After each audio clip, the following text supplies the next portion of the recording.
Comenzamos este curso con el bloque 1, en el que vamos a intentar entender lo que podemos considerar como los pilares de la termodinámica, los principios termodinámicos.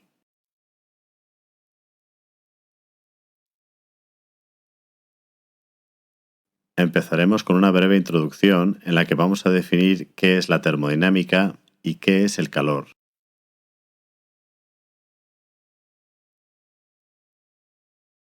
Vamos a explicar qué es el calor basándonos en las 4 interacciones fundamentales. Terminaremos el vídeo hablando de los distintos tipos de enlaces que aparecen habitualmente en todos los materiales.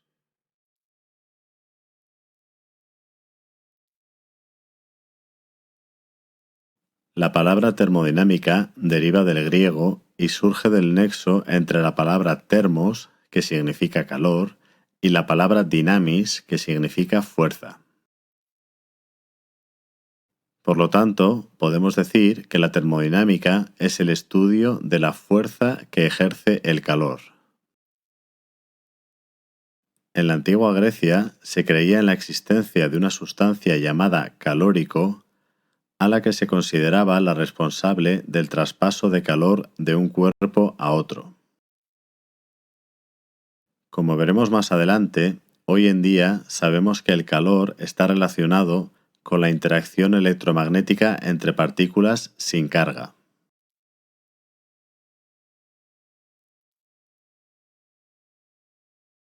La termodinámica se desarrolló principalmente en el siglo XIX. En aquella época no se conocían otras partículas que no fueran átomos o moléculas.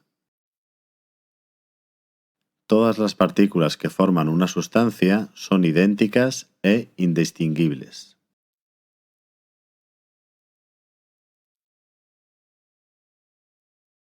La termodinámica actúa en 3 niveles distintos. A nivel fenomenológico nos ayuda a predecir qué va a ocurrir. Este es el nivel que vamos a estudiar en este curso, ya que las leyes de la termodinámica son leyes empíricas, es decir, derivadas de observaciones experimentales. Por otro lado, la relación entre materia y calor también se puede estudiar a nivel estadístico. La termodinámica estadística nos permite entender por qué ocurren ciertos procesos en cantidades de materia grandes en las que no podemos calcular el efecto individual de cada partícula. Nos estamos refiriendo a cantidades de materia a partir de unos 1000 átomos aproximadamente en adelante. La termodinámica también se puede estudiar a nivel cuántico, lo que nos permite entender qué ocurre y por qué ocurren determinados procesos cuando hablamos de cantidades de materia muy pequeñas. En general, a nivel cuántico nos estamos refiriendo a cantidades de materia que oscilan entre un átomo y decenas o como mucho unos pocos cientos de partículas, ya que el modelo cuántico a día de hoy no permite computerizar un mayor número de partículas porque requiere el manejo de una enorme cantidad de datos.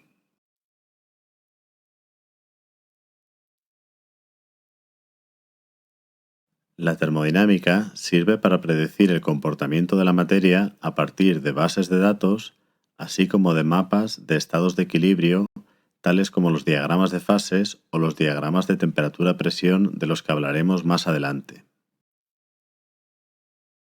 Las bases de la termodinámica quedaron establecidas por Gibbs en 1883. Desde entonces no ha sido necesaria ninguna reformulación. Se trata de un área de la física que podemos considerar establecida y que por lo tanto no precisa modificaciones.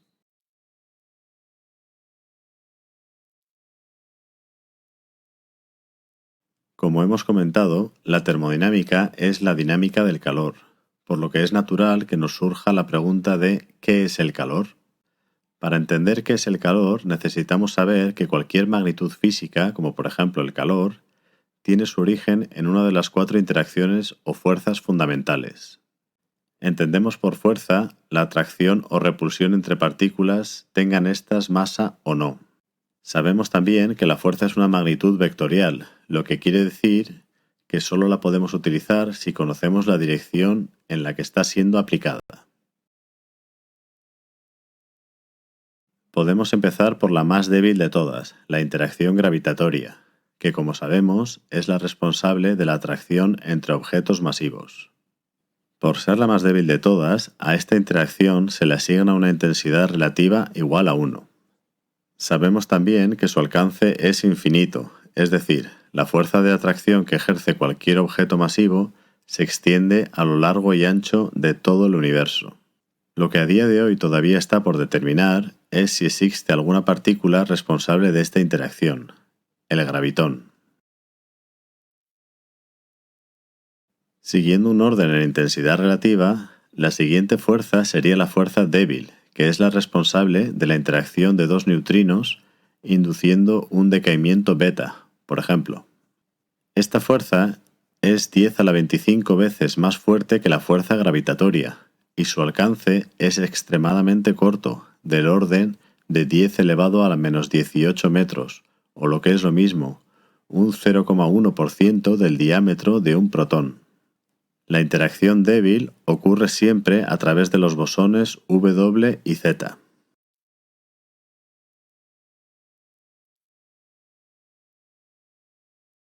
La siguiente fuerza en intensidad relativa es la fuerza electromagnética.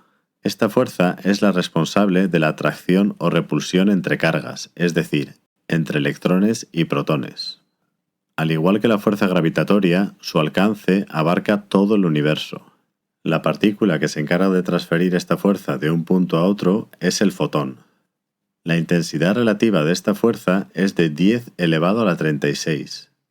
Esto quiere decir que si comparamos la atracción gravitatoria que sufren un electrón y un protón, por ejemplo, por el hecho de que ambos tienen masa, la fuerza de repulsión que experimentan por el hecho de tener carga es un factor 10 elevado a la 36 superior. Por último, nos queda por ver la interacción fuerte, que es la responsable de mantener unido el núcleo de los átomos. Como sabemos, dentro del núcleo de cada átomo existen cargas positivas y la fuerza de repulsión entre cargas del mismo signo debería dar lugar a una desintegración de los núcleos atómicos y por lo tanto una desintegración de la materia. Que esto no ocurra se debe a la interacción fuerte, cuya intensidad relativa es de 10 elevado a la 38. Siendo por tanto 2 órdenes de magnitud más fuerte que la interacción electromagnética, lo que le permite contrarrestar el efecto de esta última. El alcance de la interacción fuerte es extremadamente corto, del orden de 10 elevado a menos 15, lo que se corresponde con el diámetro de un núcleo de tamaño mediano. Las partículas responsables de transmitir esta fuerza de un punto a otro reciben el nombre de gluones. Este nombre viene de la palabra en inglés glue, que significa pegamento, ya que de alguna forma esta atracción es una especie de pegamento que mantiene unidas las partículas del núcleo.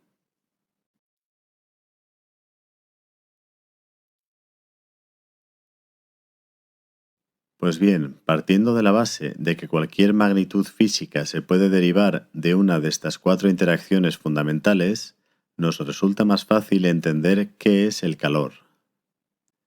El calor es una forma de energía, al igual que el trabajo, y como toda energía, se mide en julios, en el Sistema Internacional de Unidades. A diferencia del trabajo, cuando hablamos de calor, estamos hablando de una forma de energía en la que no hay transmisión de materia, es decir, se transmite energía de un punto A un punto B sin transmitir materia. Teniendo esto en cuenta, es fácil ver que en realidad, cuando hablamos de calor, de lo que estamos hablando es de interacción electromagnética. Es decir, cuando hablamos de calor, hablamos de una transmisión de energía de un punto A un punto B mediante unas ondas a las que llamamos fotones. En realidad, los fotones no son ondas, sino dualidades onda-partícula, pero de esto hablaremos en el curso de física cuántica. En un rango de frecuencias determinado, somos capaces de detectar estos fotones con nuestros ojos, en cuyo caso hablamos de luz visible. Esto explica, por ejemplo, por qué cuando calentamos un objeto, La cantidad de calor que éste transmite va variando y por lo tanto su color va cambiando.